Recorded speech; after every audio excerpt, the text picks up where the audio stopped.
बोलो जयकारा बोल मेरे श्री गुरु महाराज की जय। सभी गुरुमुख प्रेमियों से सप्रेम जय सच्चिदानंद। नाम की बख्शिश हो जाना, नाम की दात का मिल जाना, हमारी झोली में नाम को डालकर दया करना, ये सतगुरु की ओर से नाम की बख्शिश है, नाम की दात है, ये मेहर है सतगुरु की। हमने तो ठीक प्रकार से नाम और नामदान के बारे में सुना था या ना सुना था, ठीक से समझा भी था कि नहीं, हम जानते भी नहीं थे कि नाम की ज़रूरत हमें है, पड़ेगी या नहीं, कब किस प्रकार हमें नाम मिल गया ठीक से पता भी नहीं। लेकिन धीरे धीरे जब उम्र बढ़ते चले गई, जब ये बचपन में नाम की दात मिलती है तब ऐसा होता है। बड़े होने पर तो ज़्यादा नहीं तो केवल नाम के बारे में सुना तो करते ही हैं। कोई कोई ऐसे भी विरले गुरुमुख होते हैं जिनके भीतर नाम की एक लगन, एक तड़फ नाम लेने से पहले ही हो जाती है। अब वो चाहे अधिक उम्र हो या अल्प आयु हो, सारे प्रकार से हम ये मान लेते हैं कि हम अनजान, अबोध किस प्रकार सतगुरु की मेहरबानियों से, उनके आशीर्वाद से नवाजे गए। ऐसा परोपकार सतगुरु का हमारे जीवन में हुआ कि कब किस प्रकार से हमें नाम की बख्शिश हो गई। और आज तो हमें बहुत अच्छी समझ हो गई है, ज़्यादा नहीं तो हम इतना मानकर चलते हैं कि हमारे सतगुरु जिन्होंने हमें नाम की बख्शिश करी, वे ही स्वयं परमात्मा हैं, वे ही पार ब्रह्म परमेश्वर हैं।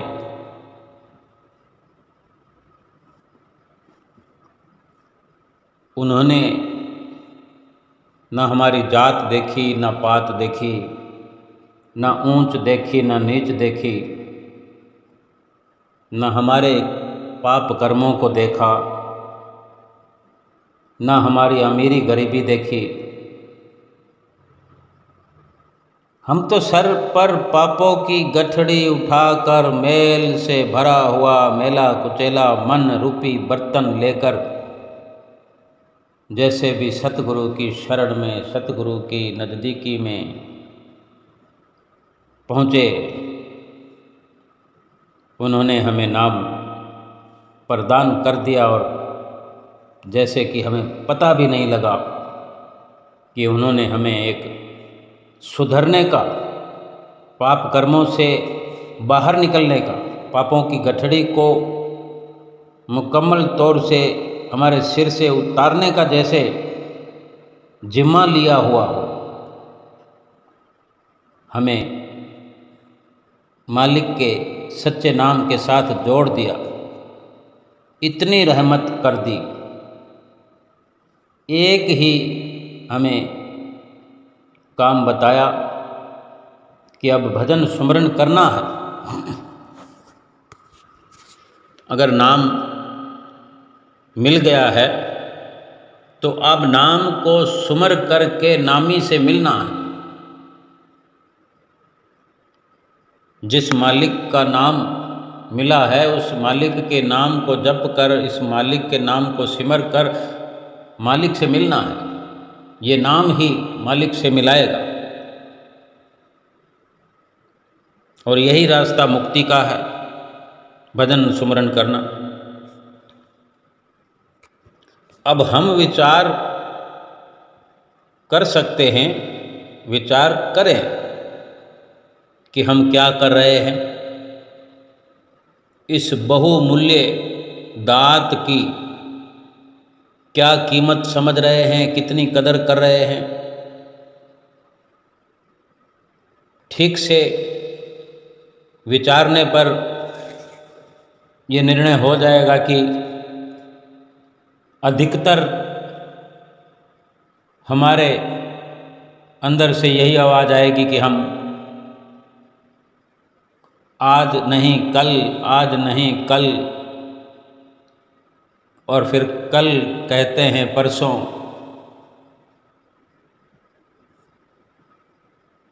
आज कहेंगे कल करेंगे, कल कहेंगे परसों, आज काल के करत ही निकल जाएंगे बरसों।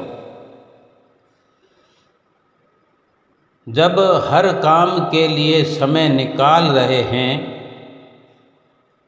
हर कार्य संसार में कर रहे हैं, और फिर ये भजन सुमरन की कमाई जो अंत में साथ जाएगी, उसके लिए क्यों टाल मटोल कर रहे हैं। किसी को कुछ चाहिए हो, ज़रूरत हो, तो खुद किसी के दरवाजे पर जाकर मांगना पड़ता है कि नहीं। लेकिन ये नाम, ये भक्ति का खजाना कैसे हमें बिल्कुल सहजता से सतगुरु ने बख्श दिया है, और रोज का रोज हमसे सुमरन करवाने के लिए हमारे भीतर प्रेरणा जागृत करते हैं। लेकिन हम समझने को तैयार नहीं।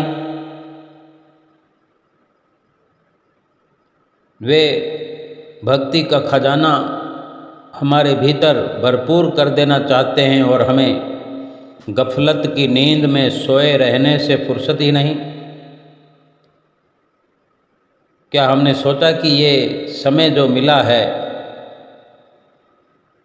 ये फिर नहीं मिलेगा, और अभी कितना और समय हमारे पास है ये भी नहीं पता। कब, किस वक़्त और कहाँ, किस जगह मौत के फरिश्ते आकर हमें बोल देंगे, और बोल भी क्या देंगे, सीधा लेकर चल पड़ेंगे, चल भाई तेरा समय ख़त्म। मौत क्या कभी देखती है कि ये बच्चा है, बड़ा है, जवान है, ये पढ़ने वाला है, ये अभी पढ़ रहा है, अभी सेट नहीं हुआ, इसकी शादी नहीं हुई, इसने दुनिया नहीं देखी,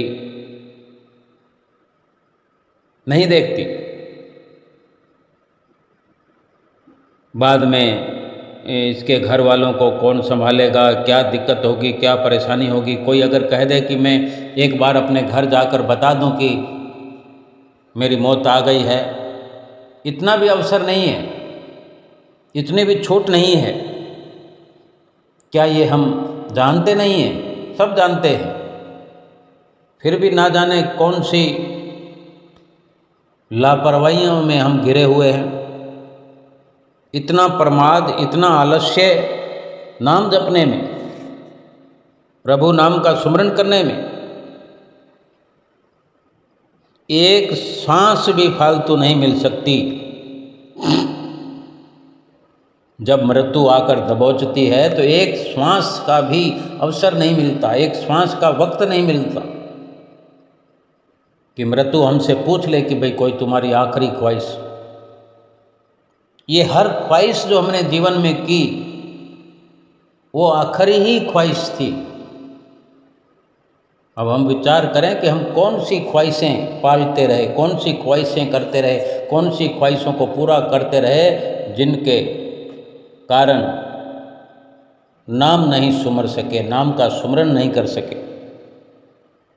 लेकिन मृत्यु फिर नहीं अवसर देती, एक भी श्वास फालतू नहीं मिलेगी। फिर भी न जाने हम किस बात का अहंकार करते हैं। दौलत का अहंकार करते हैं, क्या दौलत साथ जाएगी? संबंधियों का अहंकार करते हैं, घमंड करते हैं, क्या वो संबंधी कुटुंबी साथ जाएंगे? जब तक अपने मन पर लगाम नहीं लगाएंगे ये भागता रहेगा और हमें कुछ नहीं करने देगा।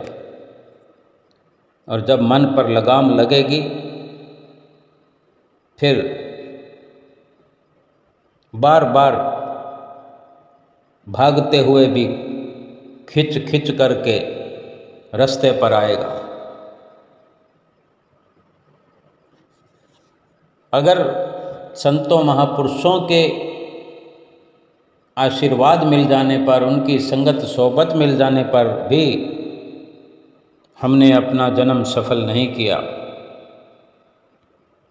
हमने परलोक को नहीं संवारा, जन्म मरण से अपने आप को रहित नहीं किया, फिर तो समझो ये जन्म हाथ से जा चुका है। अभी से तय है, बेशक हमारे पास कितना भी समय हो, अगर इसी प्रकार बिना भजन, बिना नाम सुमरन के, बिना भक्ति की कमाई के अगर हम जीवन को व्यतीत करते रहे तो अभी तय है कि जन्म बेकार में गया, खाली हाथ यहाँ से जाना पड़ेगा।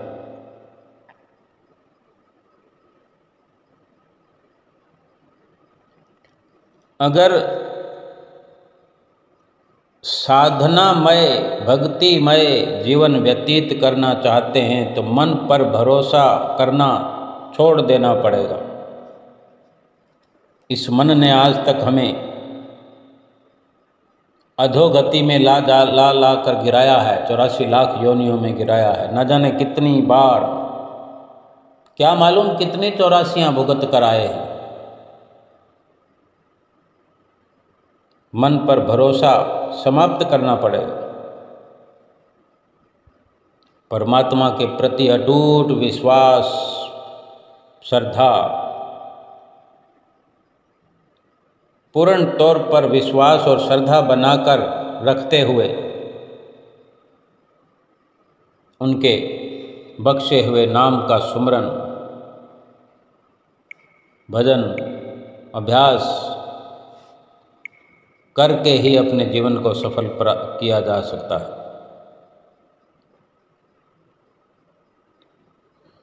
जो हम ये समझते हैं कि आज नहीं कल, कल नहीं परसों, अभी कौन सा मृत्यु आ रही है, अभी तो पड़े हैं बरसों, यही सबसे बड़ी भूल है, यही सबसे बड़ी गलती है। संसार के कार्यों में इतनी जल्दी करते हैं,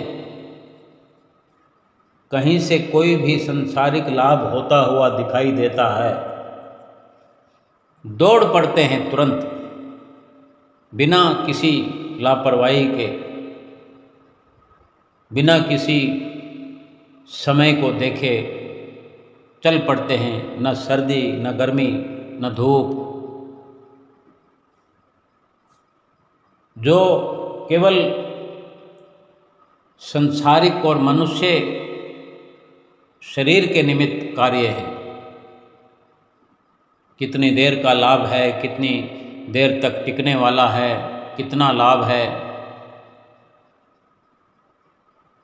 लेकिन जितना भी है वो यहीं का यहीं सिमट जाने वाला है। लेकिन जो नाम की कमाई है, भगवान का सुमरण करना, उनके नाम का सुमरण करना, भक्ति की कमाई करना, ये सिमटने वाला नहीं है, ये लोक परलोक तक रक्षा करने वाला है। हमारी जीवात्मा को हमेशा हमेशा के लिए खुशहाल बनाने वाला है, सुरखरू बनाने वाला है।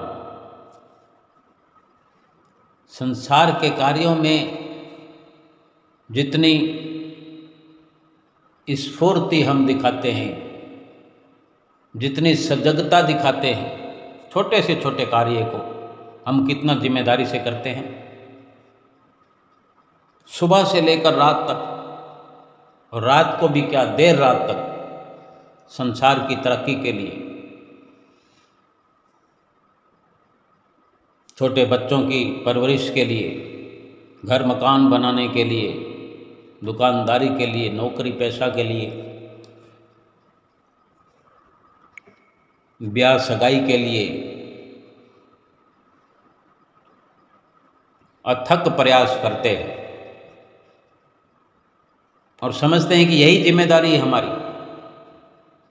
मनुष्य जीवन का लक्ष्य यही है। कम से कम अगर हम नामधारी हो गए, नाम की बख्शिश हो गई है, सतगुरु की शरण मिल गई है, हम असल में नाम के मिल जाने से अलग प्रकार की जिम्मेदारी से हम नवाजे गए हैं कि असल में हमारी जिम्मेदारी क्या है। हमारी असल जिम्मेदारी अपनी रूह को, अपनी आत्मा को संसार की संलिप्तता से, इस संसार के मोह में, शरीर के मोह में, मन और माया की गुलामी में जो फंसी पड़ी है, इस जीवात्मा को हमेशा हमेशा के लिए मुक्त करना ही सबसे बड़ी जिम्मेदारी है। और इसी के लिए ही सतगुरु ने नाम की बख्शिश करके हम पर अनंत अनंत उपकार किए हैं। उनकी रहमतों का, उनके आशीर्वादों का हम बदला नहीं चुका सकते, किसी भी प्रकार से उनकी रहमत का हम सिला नहीं दे सकते। लेकिन फिर भी वो प्रसन्न हो जाते हैं कि अगर हम उनकी आज्ञा की पालना करें, इतने में ही वो इतने प्रसन्न हो जाते हैं कि सर्वस्व हम पर निछावर कर देते हैं और हम संसार के क्षणभंगुर सामानों में, क्षणभंगुर रिश्तों में सब कुछ मिटने वाला है। हर मिटने वाली शय को ही हम अपना बनाने में रात और दिन लगे हुए। भला मिटने वाली वस्तु को, खराब हो जाने वाली वस्तु को, सामान को भी कोई नगद पैसे देकर खरीद कर लाता है? कोई बुद्धिमान है? उसे क्या बुद्धिमान कहते हैं जो खराब वस्तु घर में लेकर आए, या कोई दुर्गंध आने वाली वस्तु अपने घर में लाए? कोई घर में ऐसी वस्तु होती है जो दुर्गंध देती हो? अगर डस्टबिन में कुछ इस प्रकार के तत्व हम स्वयं इकट्ठे करते हैं तो इसलिए कि ये अलग से डस्टबिन में बंद पड़े रहे। कोई सब्जियों को काटते हैं, फ्रूट को काटते हैं, या और बहुत सारे जिसे हम डस्टबिन के काबिल समझते हैं उसमें एकत्र किए जाते हैं और सुबह शाम उसको बाहर ऐसी जगह पर निर्धारित, जब वो कूड़ा उठाने वाला जो आता है उसको देने के लिए रखा होता है और वो आकर ले जाता है। यानी अलग से एक व्यवस्था है कि ये हमने अपने घर में रखना ही नहीं, ये कूड़ा हो गया है, हम बाहर से नहीं लाए। जो रोजमर्रा का कार्य व्यवहार करते हुए घर में इस प्रकार से कूड़ा करकट हो जाता है, उसकी ये अलग से व्यवस्था होती है। और हम अपने अंतःकरण में सारे दूषित दुर्गंध वाले विचार एकत्र कर रहे हैं, बाहर से ला ला करके अंदर इकट्ठा कर रहे हैं और भर दिया है। कहीं वो कूड़ा करकट से भी अधिक ज़्यादा दुर्गंध फैलाने वाले हैं, और जाने कब से एकत्र कर रखा है इस कूड़ा करकट को अपने दिल में, और खाली करने का नाम नहीं ले रहे। हमें जो नाम की बख्शिश हुई है वो सभी इस प्रकार के अंतःकरण में कूड़ा करकट विकारों का, अवगुणों का, बुराइयों का, पापों का जितना भी भीतर दूषित वातावरण बना है, जन्म जन्मांतरों से ये अंदर भरा पड़ा है, इसको निकालने का जो हमें काम करना चाहिए वो नाम के सुमरण से संभव है। नाम की कमाई से, भजन भक्ति से हो सकता है। लेकिन हम नित्य प्रति यही विचार अपना बनाकर रखेंगे कि आज नहीं कल करेंगे, आज नहीं कल करेंगे, और ये कूड़ा करकट अपने अंदर का जो है इस जन्म का नहीं है। इस जन्म में, एक जन्म में तो कितना हुआ होगा, ये 84 लाख योनियों से इकट्ठा हुआ पड़ा है। ये जीवन तो उसको निकालने के लिए मिला है, उस कूड़ा करकट को नष्ट करने के लिए जीवन मिला है, लेकिन हम तो इस जीवन को ही नष्ट कर रहे हैं। कूड़ा करकट तो फिर पड़ा ही रहेगा, और जब तक ये कूड़ा करकट अंतःकरण से साफ नहीं होगा, भजन सुमरण की कमाई को यहाँ एकत्र नहीं किया जाएगा, नाम का तोसा, परलोक वाला तोसा एकत्र हम नहीं करेंगे तो परलोक संवरेगा नहीं। जैसे आए थे वैसे ही चले जाएंगे, जैसे पहले थे फिर वैसे पहले से भी अधिक बदतर हालात हो जाएंगे। जबकि ये मनुष्य जीवन संवारने के लिए सतगुरु ने नाम की दात बख्शी कि इस जीवन में सुधार हो जाए। प्रभु ने मनुष्य जन्म भी दिया, नाम की बख्शिश भी की, संतों महापुरुषों की शरण भी ली। हमने क्या किया? आज और कल करते रहे, और आज और कल करते करते करते पूरी आयु हमने समाप्त कर डाली। अगर अभी भी हम आज भी नहीं सोचते हैं, आज भी अगर हम नहीं सचेत होते हैं, नहीं जागते हैं, तो जीवन तो समाप्त है, अवसर तो हाथ से गया जा चुका है। लेकिन इतना ही है कि अगर अभी का भी पकड़ कर लें, संतों महापुरुषों के वचनों पर अमल अभी का अभी कर लें, क्योंकि वक्त जो गंवा चुके हैं वो अथाह है। ढेरों ढेर वक्त हम नष्ट कर चुके हैं, और वक्त नष्ट करने के लिए नहीं है। ये अंतिम जो पल है हमारे हाथ में, ये घड़ी है।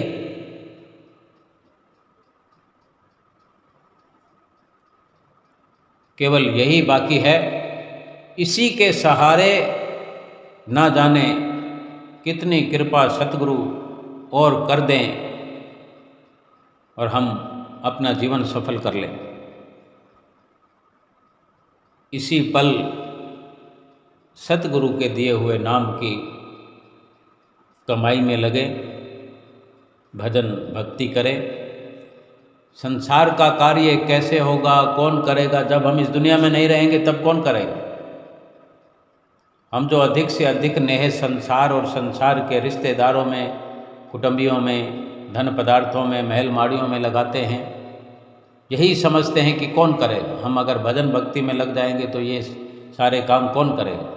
लेकिन जब हम इस दुनिया में रहेंगे नहीं तब कौन करेगा। हम बेकार में ही संसार से चिपक रहे हैं, हमें चिपकने वाला संसार में कोई नहीं है। हम अपनी मर्जी से ही ये भ्रम बनाए हुए हैं कि हमारे बिना इनका काम कैसे चलेगा। लेकिन हम सोच कर देखें कि जब हम नहीं रहेंगे तो क्या काम नहीं होगा, या हमारे सामने हमने बहुतों को देखा है और उनके चले जाने पर क्या कब किसी का काम रुका है या रुक सकता है।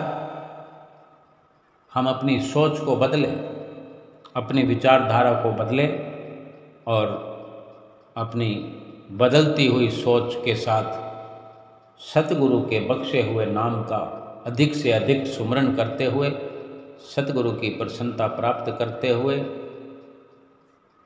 ये लोक भी सुखी करें, परलोक भी सुहेला करें। बोलो जयकारा बोल मेरे श्री गुरु महाराज की जय।